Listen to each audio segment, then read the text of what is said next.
Good morning. Another fine day in Zion.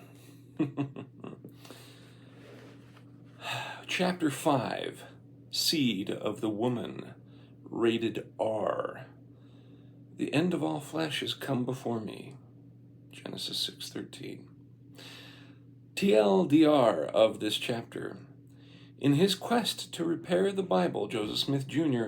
brashly claimed that the sons of Seth bound each other in oaths, secret works, and works of darkness.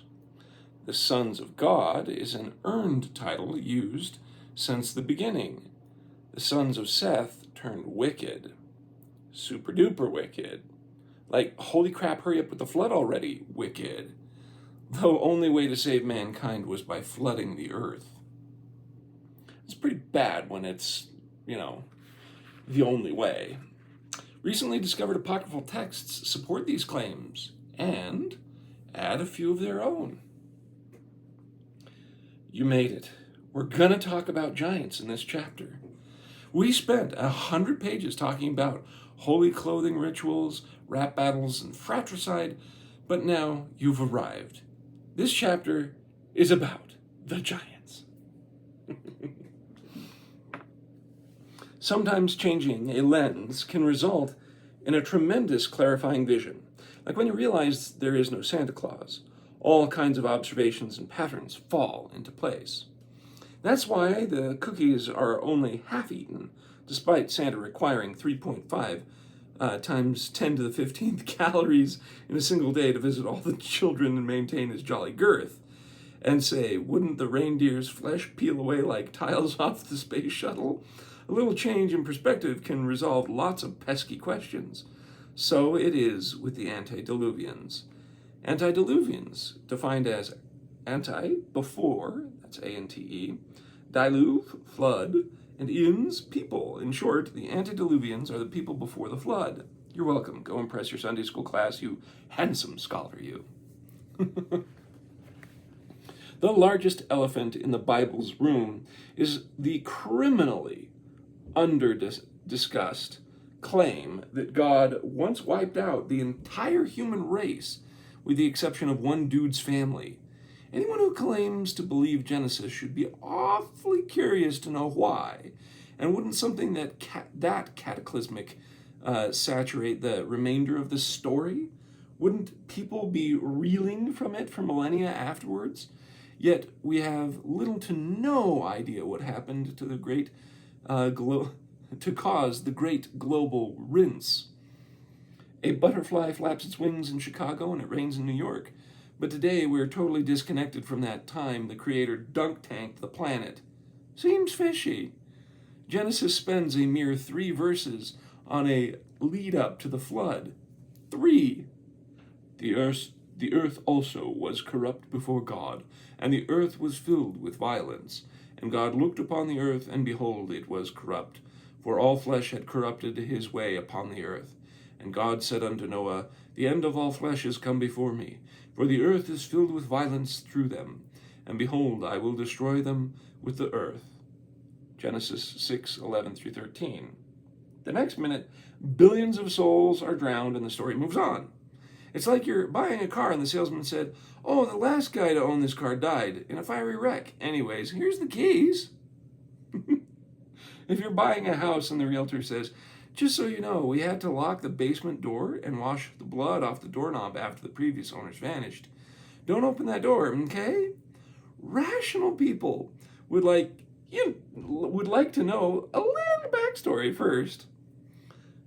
Add to this the fact that Jesus Christ himself stated that the latter days would be a repeat of the same wickedness.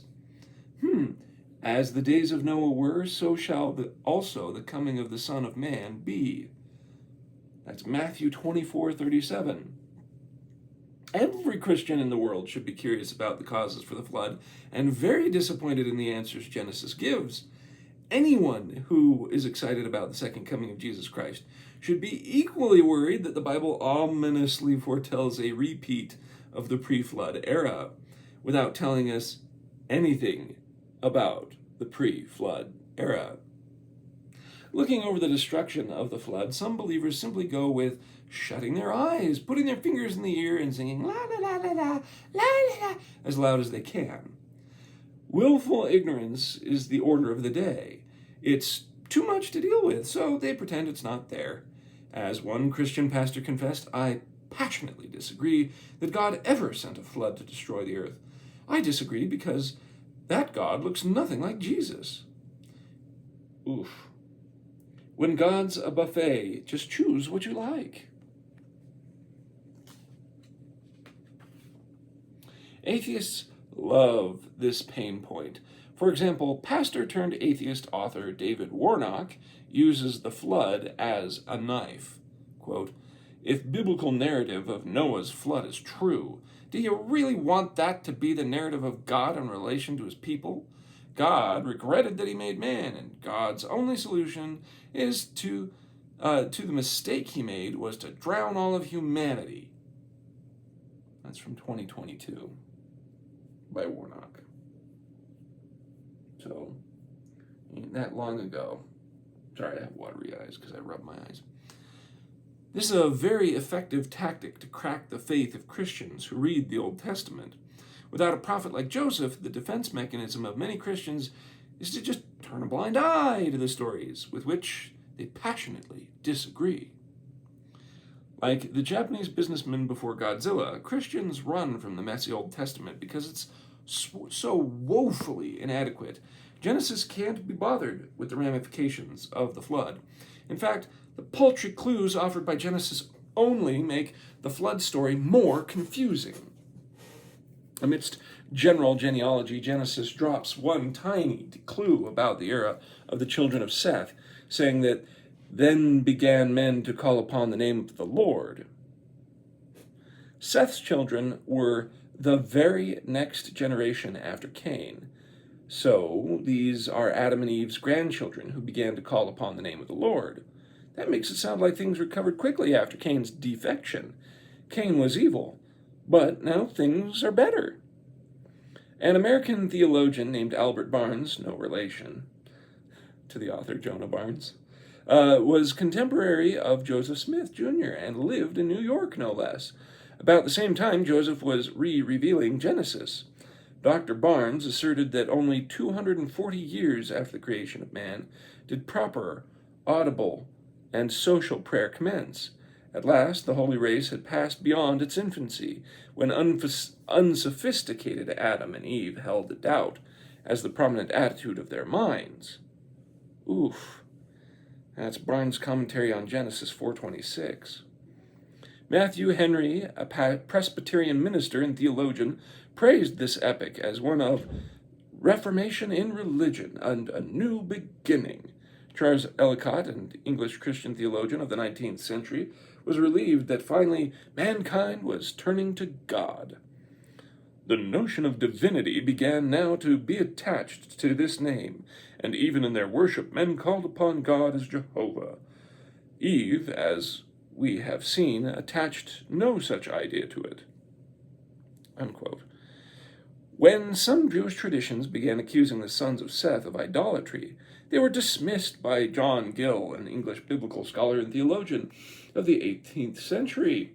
He heard the accusation that in those days, by the meditation of images, men prayed to God, and rejected the idea. Quote, all this seems to be without foundation, and injurious to the character of this antediluvian patriarch, nor does it appear that idolatry obtained in the posterity of Seth, or among the people of God, so early, nor is such an account agreeable to the history which Moses is giving of the family of Seth.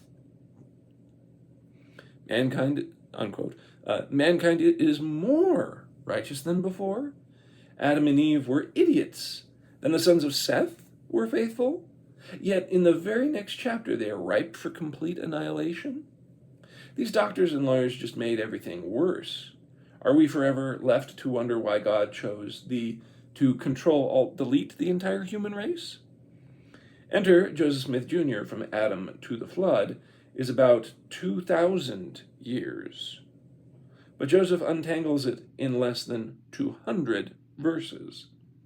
Whereas Genesis has only 3 verses to spare on this subject, Joseph expands this to 182 verses. In these 179 extra verses, Joseph offers the most impactful insight into the Bible of any theologian before or since.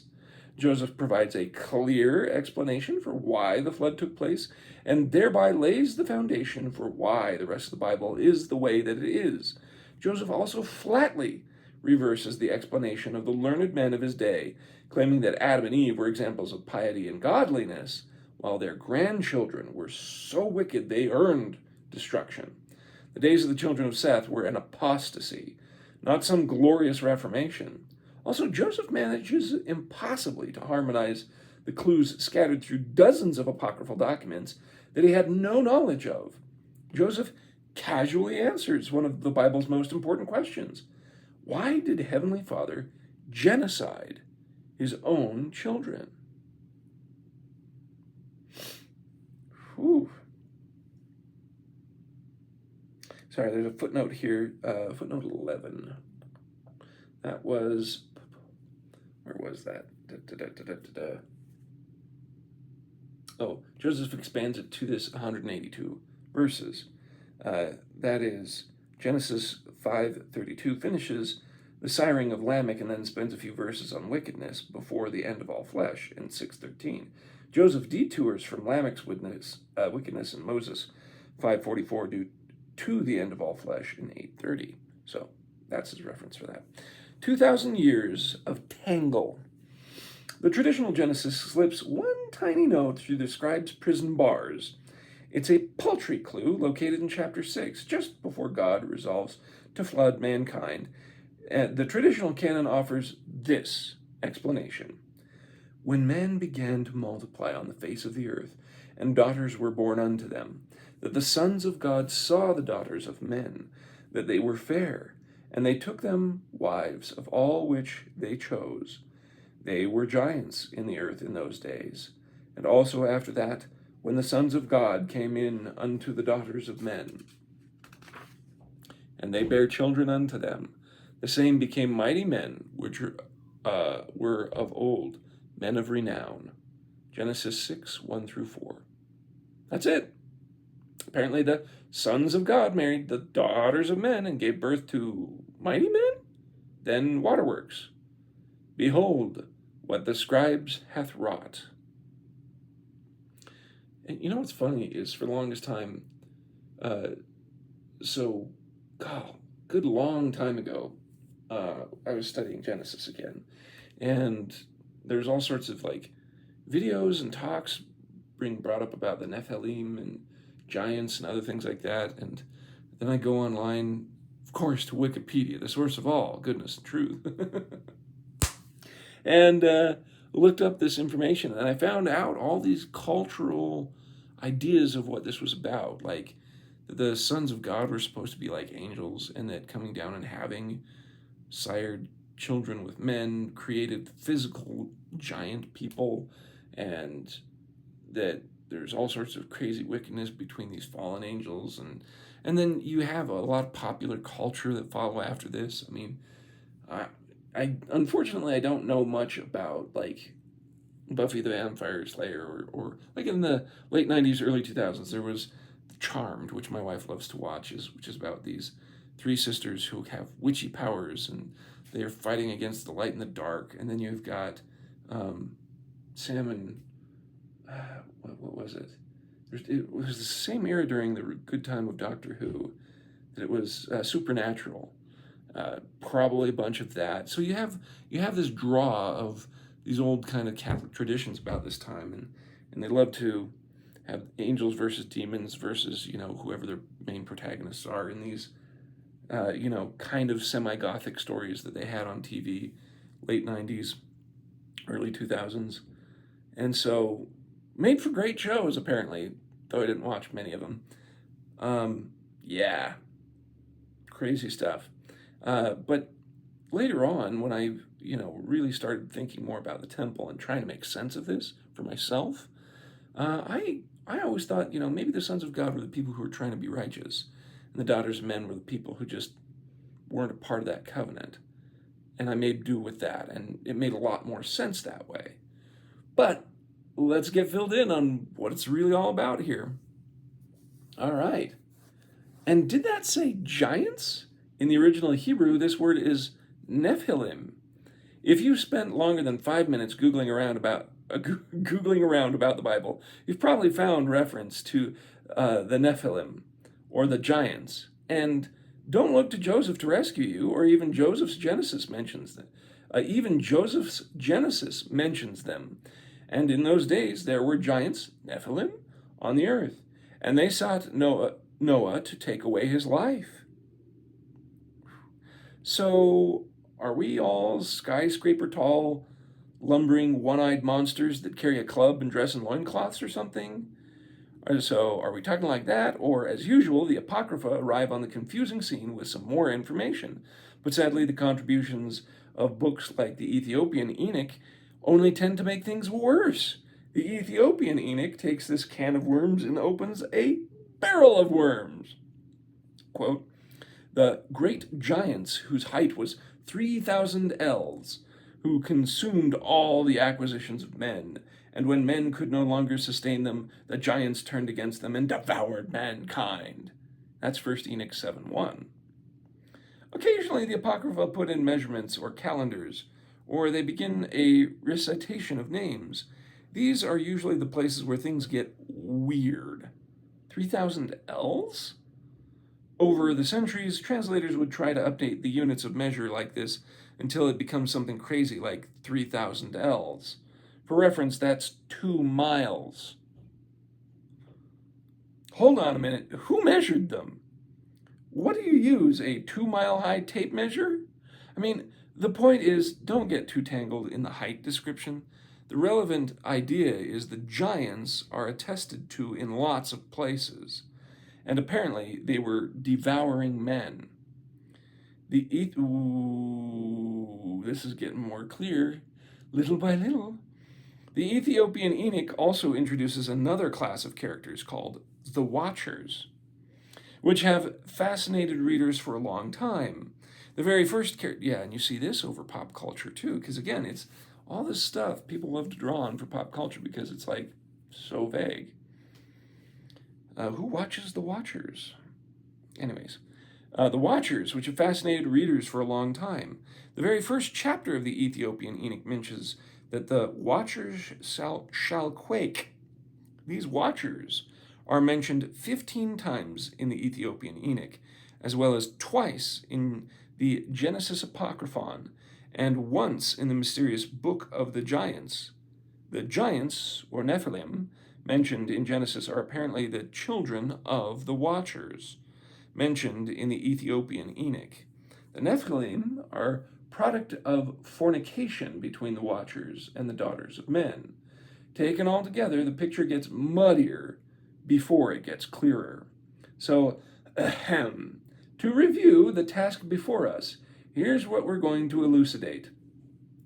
The sons of God, also called the Watchers, saw the daughters of men and married them to sire the Nephilim, which also sometimes called giants, yada yada yada. This situation was apparently so unbelievably wicked that God flooded the whole earth and killed them all. There, clear as mud. Love the yada yada yada. Whatever is happening here is critically important to studying the Bible. It is the reason for the whole flood. Atheists point to the deluge as evidence of God's maniacal cruelty. Not to mention, they point to the giants as evidence that the Bible is fake. So, getting this right is kind of important. But what are we to make of it all? In order to fully explain this mess, many disparate accounts will need to be woven together. The analysis below will jump from Joseph to the extra-biblical sources again and again. All of the shifting narratives will eventually come together to form an explanatory framework. It's a wild ride, so buckle up. It also deals with the extreme wickedness, so don't read this one to the sunbeams. The sons of God. God didn't just roll out of bed one day and drown billions. The The saga began a long time before that, even thousands of years before Noah was even born. And as we have seen, Joseph Smith Jr. puts Satan at the center of the Cain and Abel story. Similarly, Satan is at the center of the antediluvian fall. Genesis isn't interested in Satan after the garden narrative, but Joseph won't let the pressure off. Joseph reintroduces the Genesis nemesis. And Satan came among the sons and daughters of Adam and Eve, saying, I am also a son of God. And they loved Satan more than God. And men began from that time forth to be carnal, sensual, and devilish. Moses 5:13. Joseph pinpoints the generation where things went bad. He claims the guilty party is Seth's children. Dude, that's heartbreaking. Okay, because you have Adam and Eve who did their best as the first parents, and amazing things come from them. All sorts of temple imagery as well. Seth is given to them after the killing of Abel, and specifically he was brought forward at that time to be a comfort to Adam and Eve, and looks exactly like Adam, and is holy like Adam. And then it's Seth's children. Well, I mean, considering these guys lived 900 years, there's lots of children, I'm assuming. And yeah, but that's okay.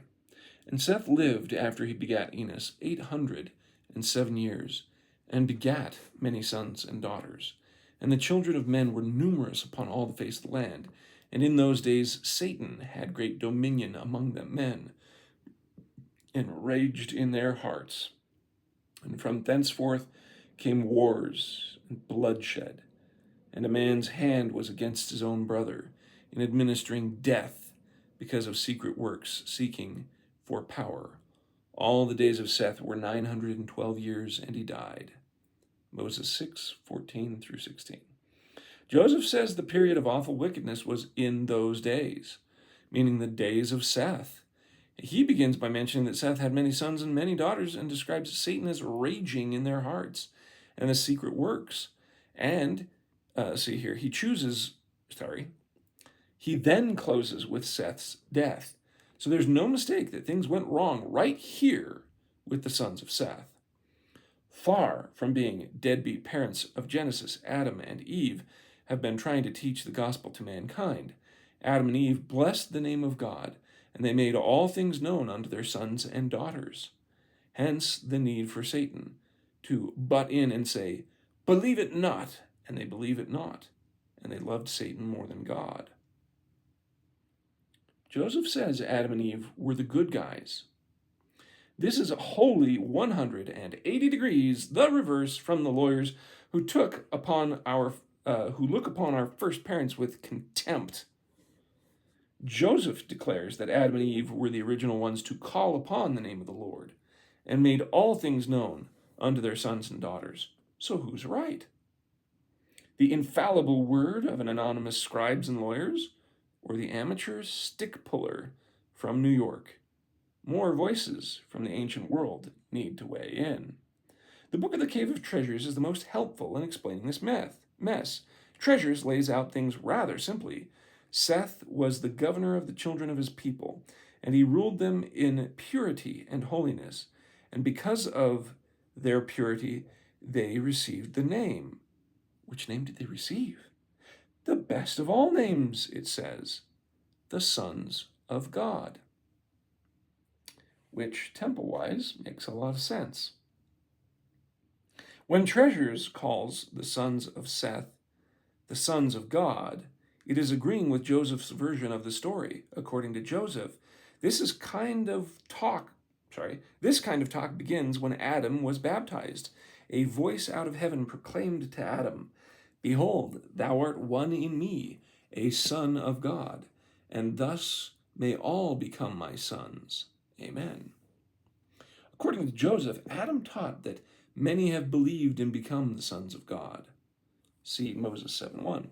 Later on, Adam commands his posterity to keep a genealogy of the children of God.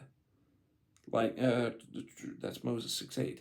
Like the first ward roster or something, Enoch cites the genealogy of the sons of Adam, who was the son of God. That's Moses 6:22. So Joseph places the sons of God moniker precisely where the Syriac text says they should be. But how could these sons of God be the bad guys like Joseph claims? The Watchers.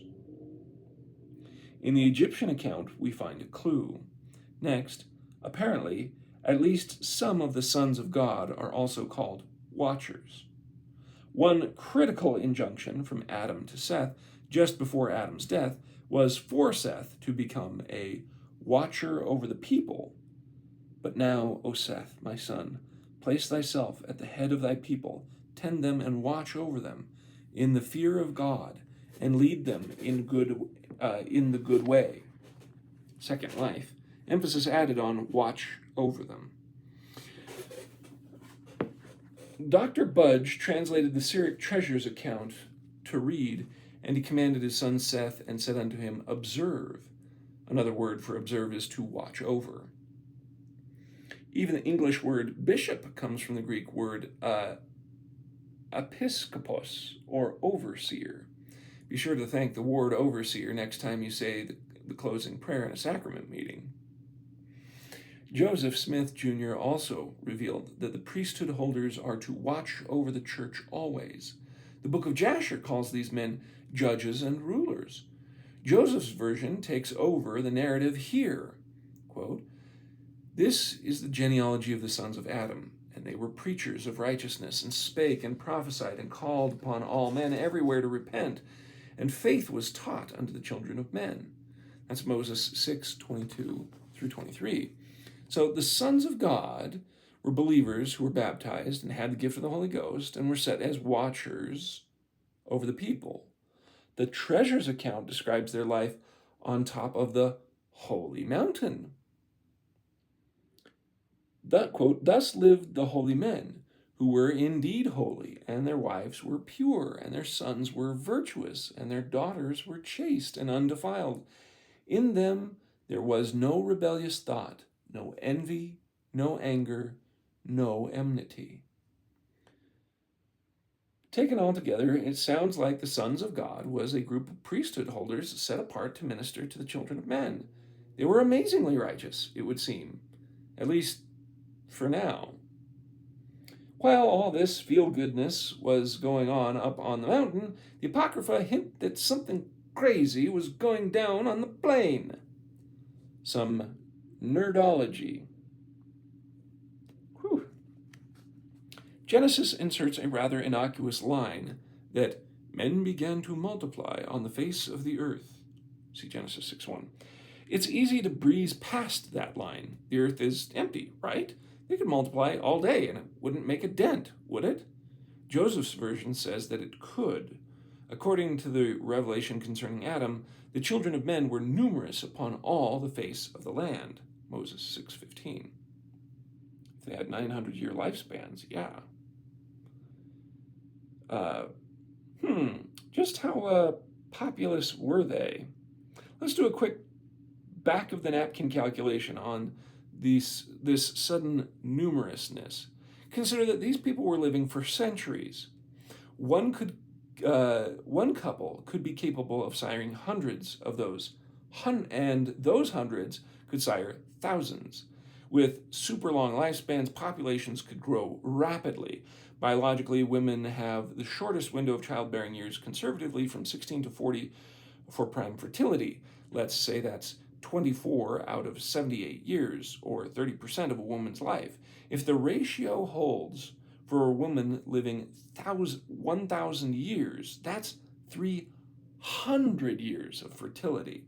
With 300 years of childbearing years, at one child per 5 years, each couple could be having more than 60 children in their lifetime. That's 9 months of pregnancy over 4 years of nothing. That's pretty modest for an era that was pre-contraception. Yet, Consider that 20 years after this initial couple began reproducing, their offspring would start reproducing concurrently with their parents. This is why the Bible so often mentions people marrying their nieces or nephews. They overlapped in age very often. By the time the first parents run their 300 years through, their children have been reproducing for 280 years, and their grandchildren for 260, and by the time they died, they would see their great, great, great, great, great, great, great grandchildren. Get it? By the time that first couple died, around 1,000 years old, they have over 3 billion living descendants. So LDS grandmas juggling dozens of grand birthdays is following the tradition of Eve. So, jeez Louise.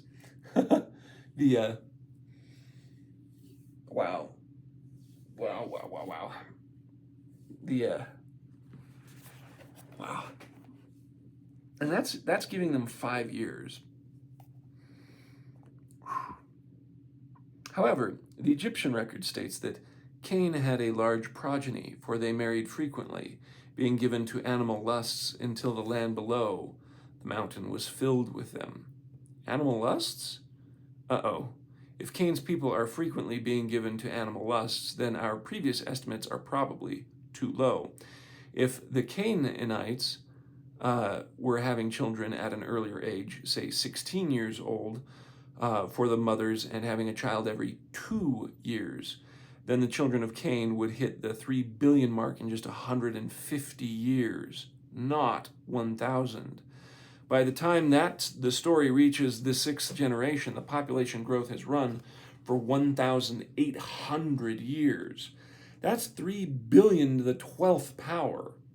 That literally breaks Microsoft Excel.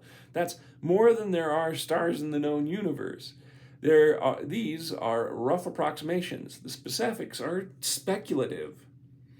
The point is, longer life means longer ages of fertility, which means a population explosion of biblical proportions. When Genesis and Joseph say they multiplied and were numerous, they mean it. The texts don't unpack the phrase, but simple logic says the population boom was real. Suffice it to say that down on the plain, the children of Cain multiplied like spots on Corbin Valuse's head. But it could never possibly have reached numbers that high. A population explosion that fast and that large would completely overwhelm the earth, and that's exactly what it did. As the numbers of Cain's progeny exploded, so would the demographic imbalance. Women are just born more than men are. Ooh. This is Gender Ratio by Hannah Richte and Max Roser, Our World in Data, June 2019.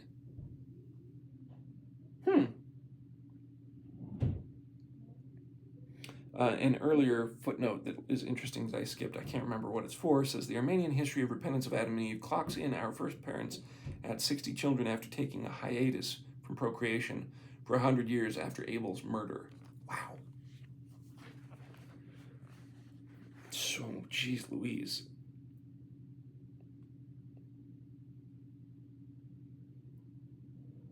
Okay. So, sorry.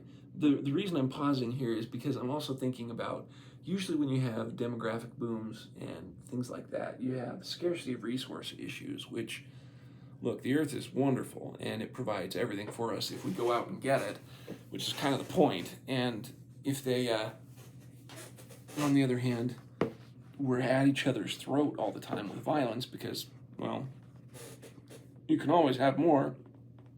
As the joke phrase goes from parents, I brought you in this world, I can take you out again. There could be a lot of that stuff happening. But, whew, okay.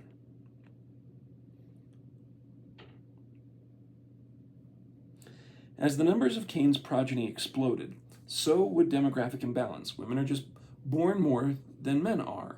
The Book of Jubilees indicates this was a problem when several women would run after one man. Such an unfathomably huge population had neither prince nor governor.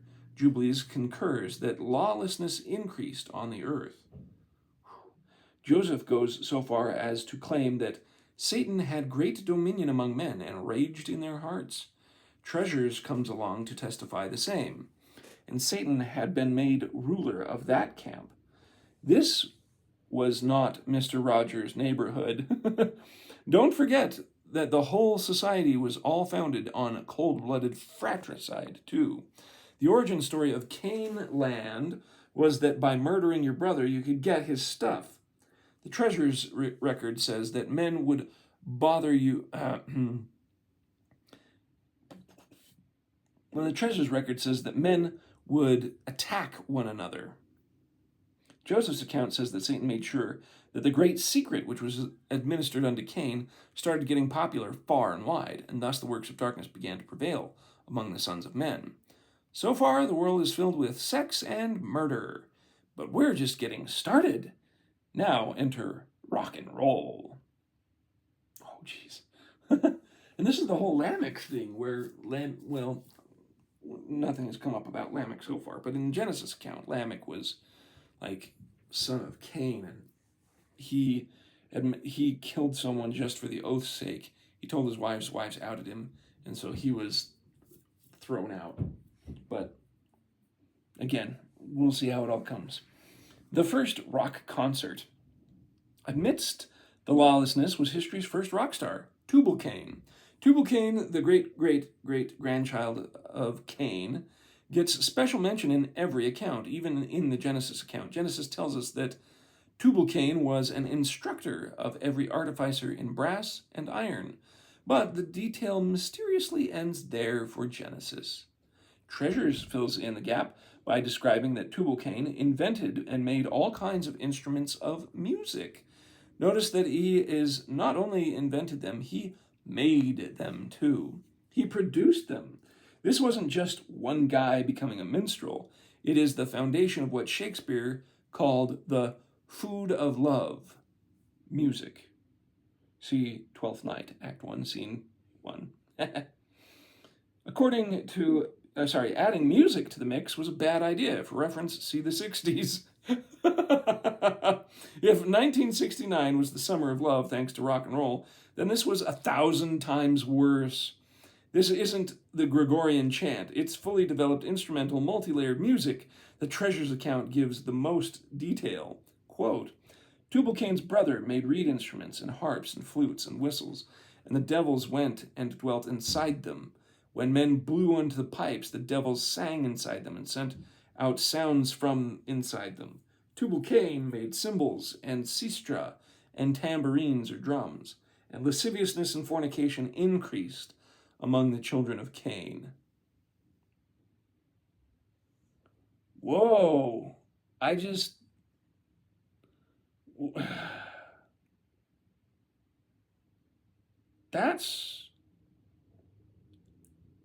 sorry. This is kind of making me sit here and go, like, I know for a long time and Jonah's been joking about how it's sex, murder, and rock and roll here, but I've never thought that. Okay, I know music has an influence on people and their behavior. I get that, and it's always just kind of been this rolling trope, this rolling meme of the music these days that kids listen to. Don't you know? I know what the lyrics to Minnie the Moocher are. Anyway, so it's, oh my gosh, that's funny. I never really sat there and thought that it has such a direct impact on, are you actually truly influence it, but to the point that it increases sin. That's just weird to me. But wow, okay. There might be something that backs all those jokes about this. The Kebra Nagast also blames the music. Nay, the seed of Cain ate, and they drank, and they danced, and they played upon stringed instruments, and they sang lewd songs thereto, and they worked uncleanliness without law, without measure, and without rule.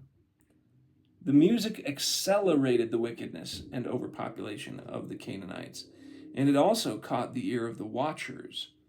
The sound of their laughter was heard in the air above them, and ascended to that holy mountain.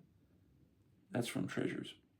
Joseph claims that Satan had come among the children of men, which led to their being carnal, sensual, and devilish.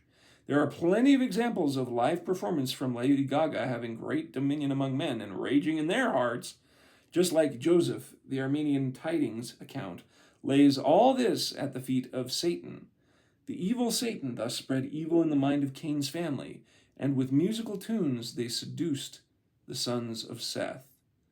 This passage might sound like the pastor from Footloose, but imagine having never heard music ever, and then hearing it for the first time. To the untrained ear, it was totally enchanting, and the sons of Seth had untrained ears. All this craziness culminates in the 6th generation, when little tentacles of music come creeping up the mountainside and tickle the ears of the innocent. For many years, the patriarchs have made their sons swear a solemn oath.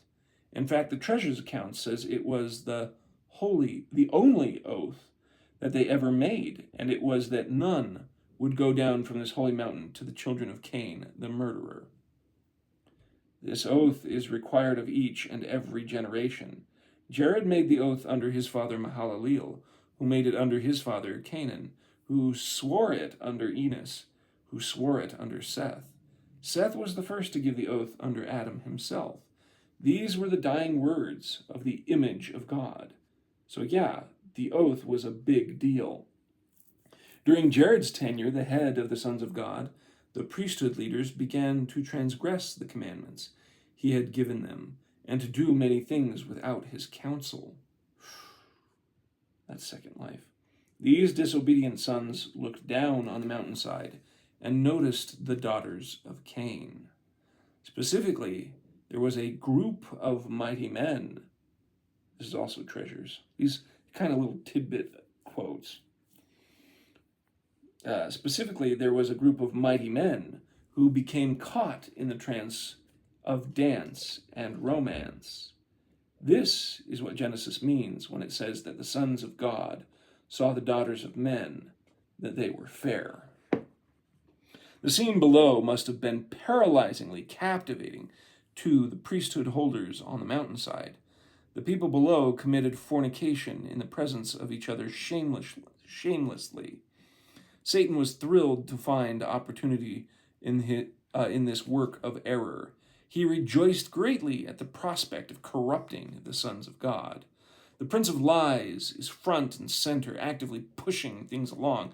The sons of Seth look as unclean spirits entered into the women and took possession of them.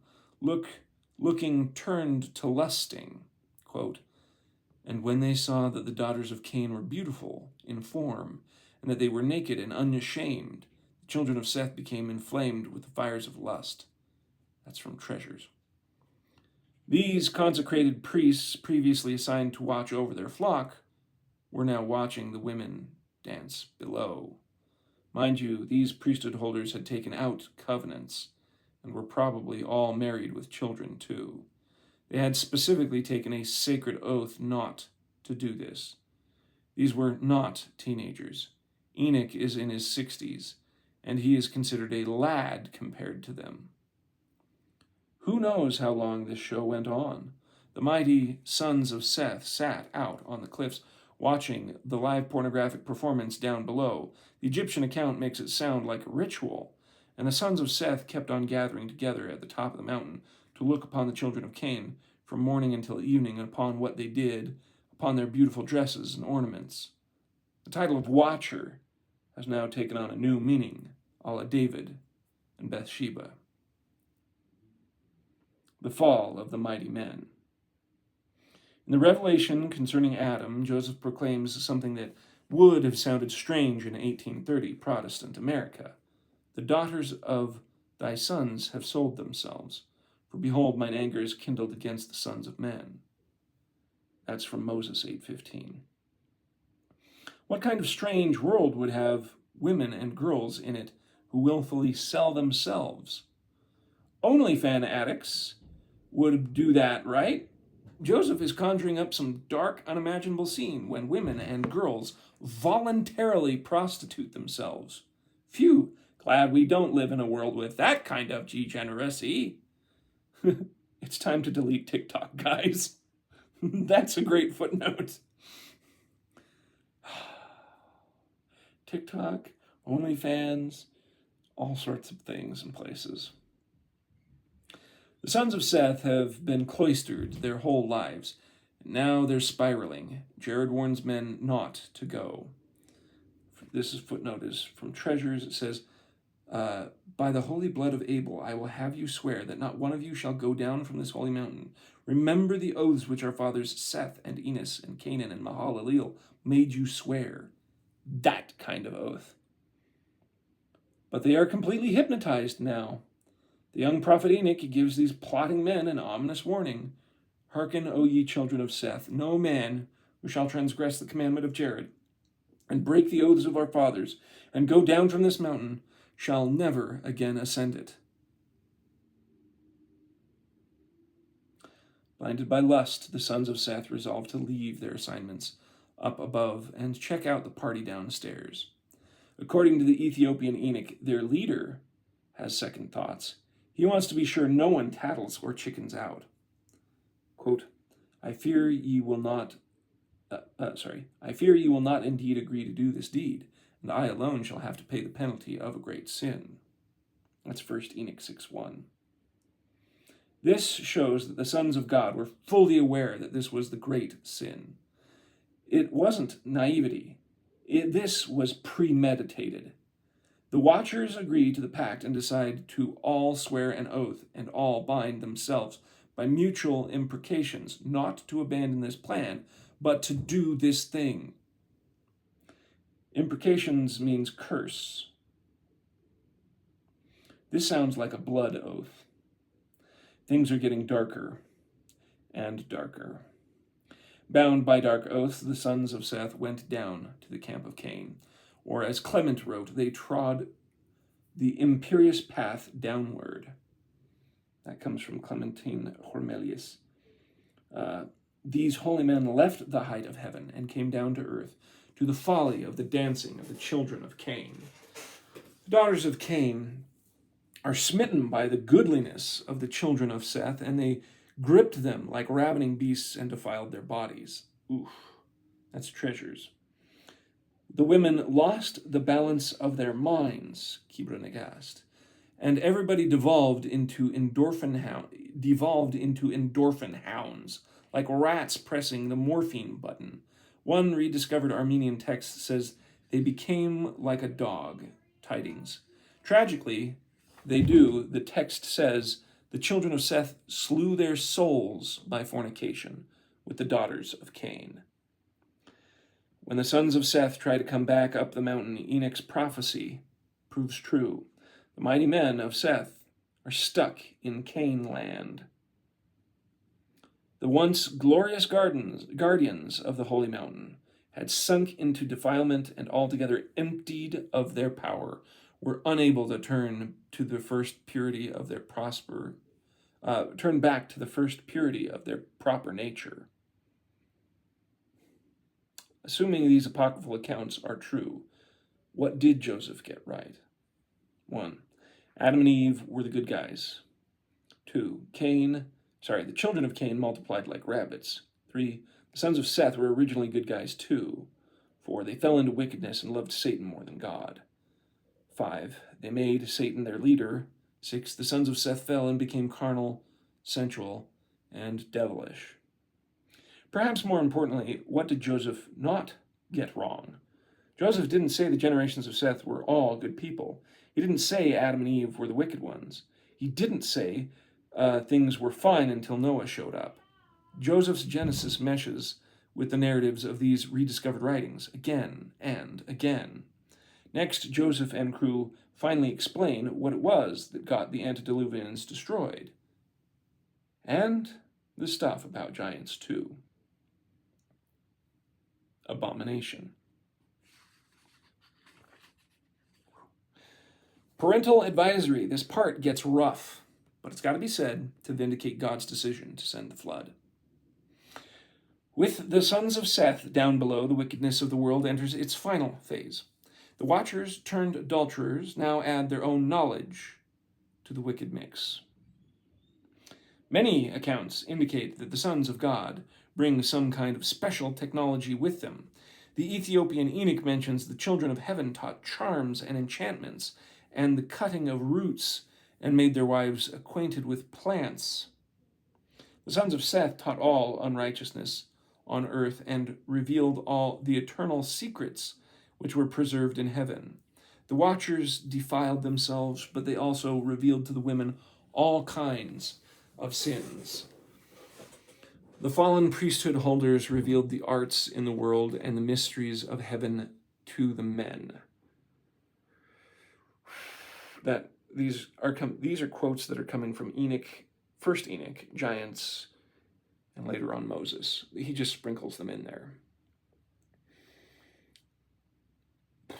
Later on, the prophets would lament that the children of men had learnt all the secrets of the angels and all the violence of the Satans and all.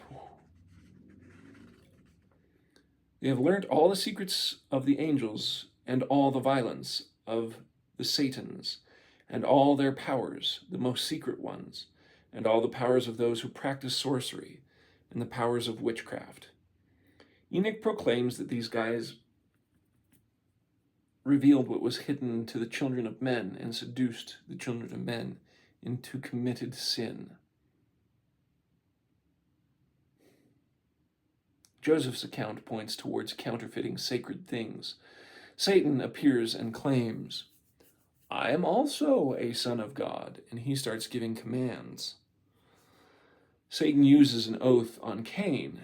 The sons of Seth sought secret works and secret combinations. They went so far to covenant with Satan. The old Slavonic Enoch echoes Joseph's restored Genesis when it describes the Lord's words against the watchers. "Cursed is he who perverts the decrees of his forefathers." The Mandean Enoch also warns, "He who perverts his judgments will be devoured by fire." While Joseph paints the sons of Seth with ears dull of hearing, the Mandean goes hard in the paint after these guys. Quote, "These are deaf, deceitful, full of fraud, rapacious, crafty sorcerers, Chaldeans, workers of all cunning, architects of all evil machinations, plunging themselves into murder, shedding the blood of men without mercy, inventors of every abominable action." In Joseph's retelling, the Lord reserves a special curse for the man who had spoken the secret unto his wives. Apparently among the daughters of men, these things were not spoken. That's Moses 5:53. This is exactly the treachery condemned in the Ethiopian eunuch. The angels lament over the eternal secrets which were preserved in heaven, and how the sons of Seth revealed to the women all kinds of sins. These jerks corrupt the daughters of men in the Mandean version too.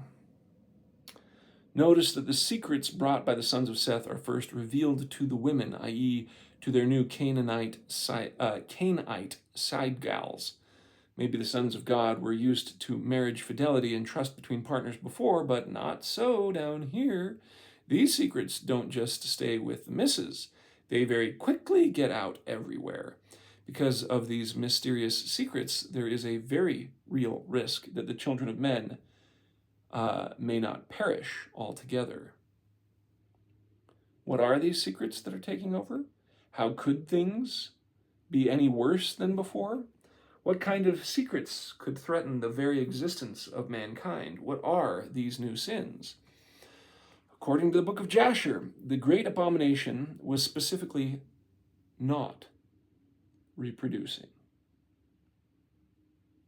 Quote, "For in those days the sons of men began to trespass against God, and to transgress the commandments which he had commanded to Adam, to be fruitful and multiply the earth." That's Jasher 2:19. With the help of their cutting of roots and plants, the sons of Seth managed to prevent procreation, not by refraining from sex, but through sterilization, and abortion. Quote, some of the sons of men caused their wives to drink a draught that would render them barren, in order that they might retain their figures, and whereby their beautiful appearance might not fade. The sons of men caused some of their wives to drink. Jasher 2:19 through 21. The phrasing here is tricky. The men caused them to drink? Does that mean the women were not consenting to this? It sounds as if men were forcing sterility on their own women. Jasher explains why. The childbearing women appeared abominable in the sight of their husbands as widows, whilst their husbands lived. For the barren ones only they were... Oh, let me reread that whole sentence. That was structured weird because it's old. All right. Jasher explains why. The childbearing women appeared abominable in the sight of their husbands as widows, whilst their husbands lived. For to the barren ones only they were attached. So basically, they shunned the women who could continue, the childbearing women, and only wanted to be with the ones that were barren. They didn't want more children, and that means they also wanted to preserve the youth of their wives.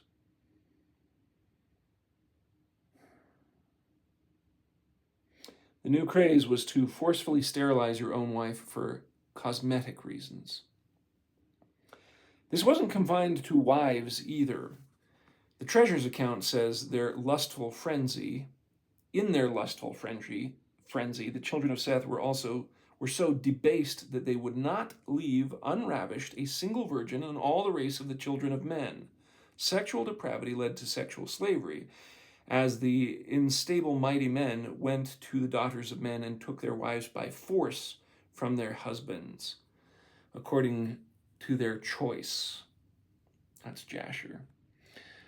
The Manichaean records are very fragmented, but the sex slavery still comes through. Quote, they chose beautiful women and demanded them in marriage, sorted, all, carried off.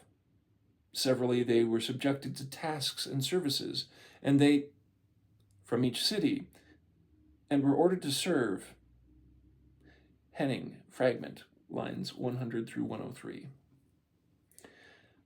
The Manichaean scrolls are so deteriorated that only whispers seep through the centuries, but they hint at women burning with lust and adorned with magical charms. One couple in particular, despite those many years together, did not become pregnant. The text whispers something about plant, type, pregnant. He's quoting all the different places he's getting these references from. When that didn't work, the couple engaged in rituals with children. This footnote has text in it.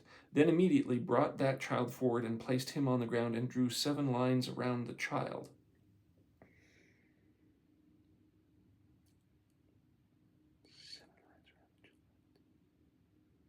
The ritual gets a bit dark. Quote, and also that curse and oath he annulled, that child milk given, and Gemerd bent himself down and lifted that child up from the ground and said, blank, go that blank, and the filth of death throw into the springs of water, so that if the child should drink, i.e.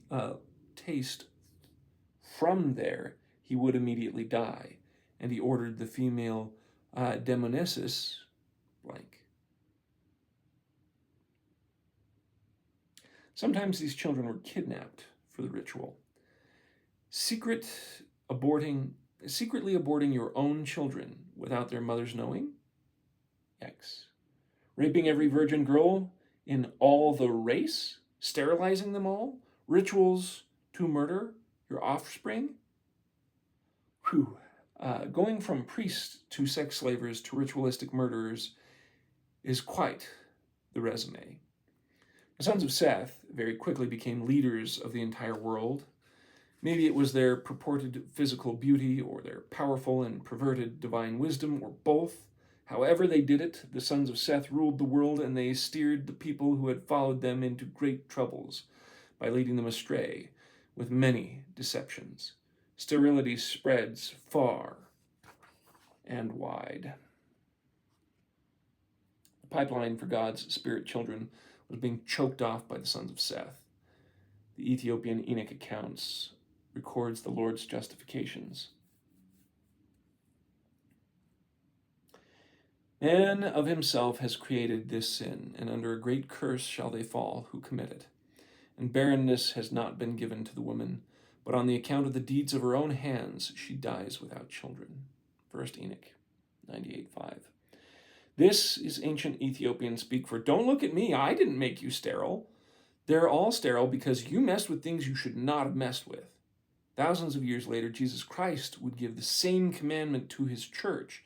You shall not murder a child by abortion, nor kill a child at birth. That's from Didache 7:2. Thousands of years after that, John Taylor, whose eyes witnessed the martyrdom of Joseph Smith Jr., likened the antediluvians to the enemies of the church in the latter days. Quote, the enemies of God and his law arrayed themselves against God and against Enoch and his people, and some of our very pious people are doing today against us, and as others would like to do.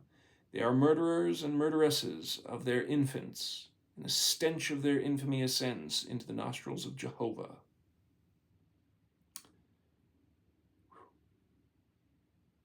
One Jewish record tells that in response to God's punishments, and with extreme cruelty, the defiant antediluvians hurled their own children into the abyss. The Ethiopian Enoch notes the hubris of the sons of Seth, who yuck up the praise. After aborting their own children en masse, they write Adam's psalm of praise. Blessed are the sinners, they have seen all their days. Adam hoped, in the flesh I shall see God, but these scoffers just want to see their days. This is in contrast to the spirits of those who died in righteousness. Sinners live while the righteous die. The sons of Seth knew perfectly well they were wicked, but at least they got a chance at mortality. They chuckle. The righteous, awaiting their bodies, are losing their chance. The Ethiopic Enoch dances around this awful wickedness. Without a knowledge of premortality, this passage below would be confusing. Quote, fear ye not, ye souls of the righteous, and be hopeful, ye have died in righteousness, and grieve not if your soul into Sheol has descended in grief, and that in your life your body fared not according to your goodness. 1 Enoch 104:4. These souls descended into Sheol, the land of the dead, without having fared in the body. This kind of language confused translators, especially in the 19th century, but Joseph's revelations on premortality bring this into focus. For the unembodied, the flood and the Messiah were their only hope. God's hope is that after the earth is cleansed, mankind can have lots of babies. And then shall all righteousness escape, and shall live till they beget thousands of children, and all the days of their youth and their old age shall they complete in peace. 1 Enoch 10:3-4. The plan was simple. God makes earth, God makes man, man makes babies. The first two steps went fine, but Satan had figured out a way to assail the third step. Forced sterilization, mixed with wanton rape and sex slavery, was threatening to render the entire human race infertile.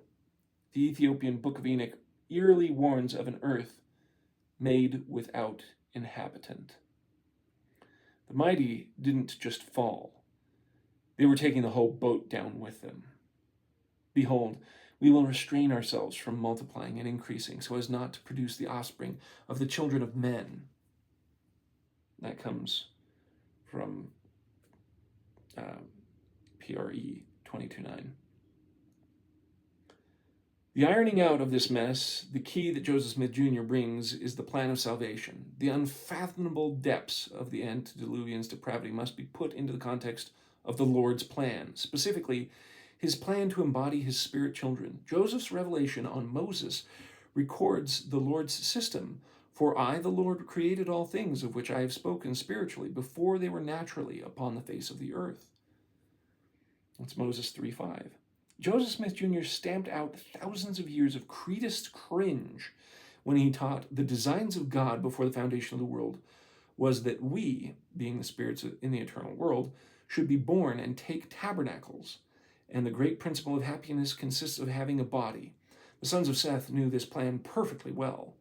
They were cutting off the great plan and leaving billions of souls stranded.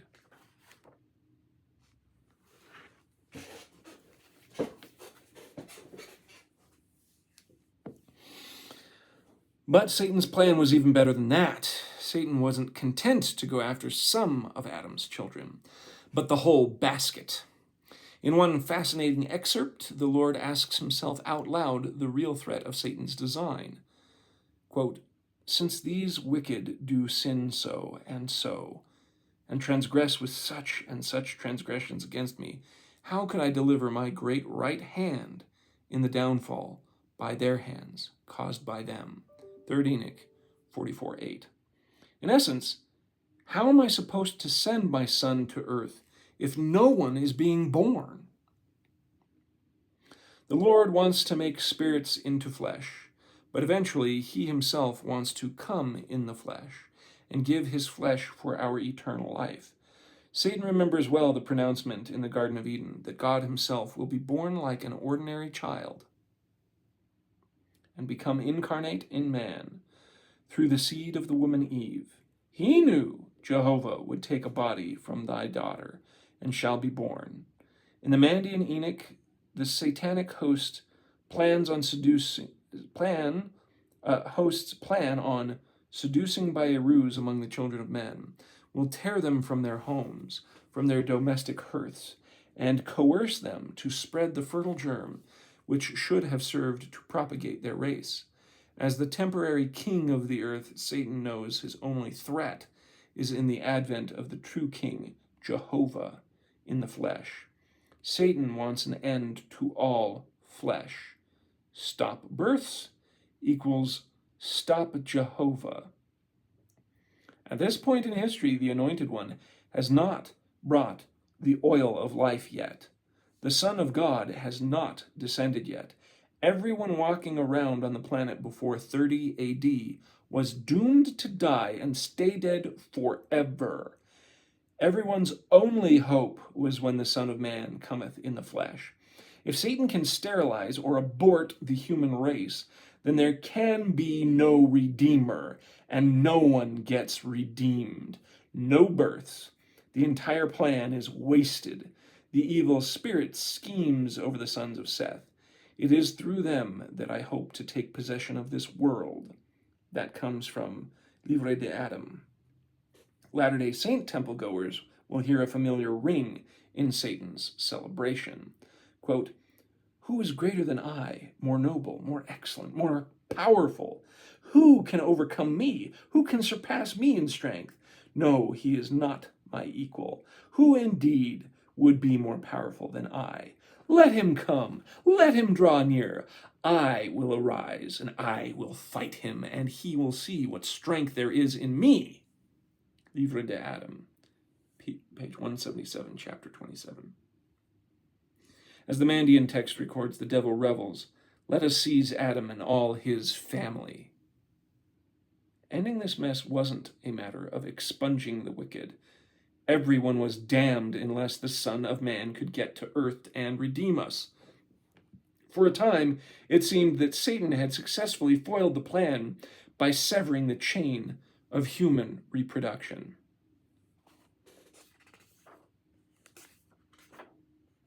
Sorry, I need to look ahead. Yeah, I'm going to have to call it here. Work, school, that kind of stuff. And the next section is Big Filthy Giants. Talk about a cliffhanger. Even though we know what happens, what a cliffhanger. The world is in sin. It lies in sin. And if everyone is getting sterile or aborting children and no one gets born, how can Christ come? How can Christ save us? That's really bad. That's really, really, really, really bad. And I figured there was stuff like this going on, because I just there are times where it's like Sodom, Gomorrah, those stories in the Old Testament that are after the flood, where you get this really sense of something was really wicked going on there. And I'm like, so before the flood, when they've descended into wickedness, as Joseph Smith would say, it starts to make sense. And so if Lamech, talking to his wives, told them the secrets and they betrayed him, I thought that they left him a vagabond and wanderer according to Genesis. But in this stuff from Joseph Smith and the Apocrypha, it seems like he came down and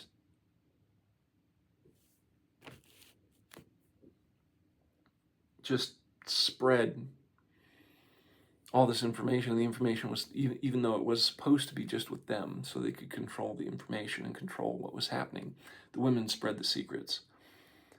There's a show that's called The Apothecary Diaries. It's a cartoon. It's an anime.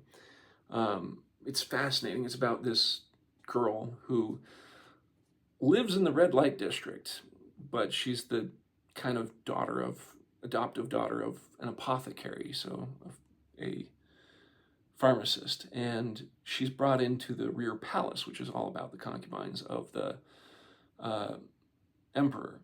What's fascinating about it is it is in many ways a lot about poisons and politics and policies, and exposing how things kind of are or would have been. And there's intrigue because it kind of starts out with these two women in the back palace that have children, but they're sick and the children are dying, and all the emperor's children have been dying up to this point. And the apothecary, the girl, figures out, hey, you're having lead-lined powder dust, the white powdering for the face, and that's what's killing your children, because the children are ingesting it when they're breastfeeding, and so they die. And so she has them get rid of it. One of them listens, the other one doesn't, and the other one that doesn't, her child dies and she's about to die, and she helps resuscitate her and such. And there's another part where there's a conspiracy going on in the rear palace where this caravan comes in, and they have all sorts of different strong fragrances and strong herbs. And again, the apothecary girl figures out, holy crap, wait a minute, these can be used as an abortion elixir or pill kind of thing, except not a pill. And so she warns this and gets this stuff out. But it was someone back there was plotting to try and ruin the lineage of the emperor. So it goes on for several different timelines and things like that. And that's the kind of stuff that it's like, so if Seth not Seth, but if the sons of Seth who fell had this knowledge and it spread, I can see exactly why all that would happen. And geez Louise, the phrases of Satan coming in and boasting about, bring it. You want to take me on? Take me on. Let's see what you can, because I can win. And it looks like he's very nearly winning. Wow. Just wow. Anyways, got to stop here. Have a great day.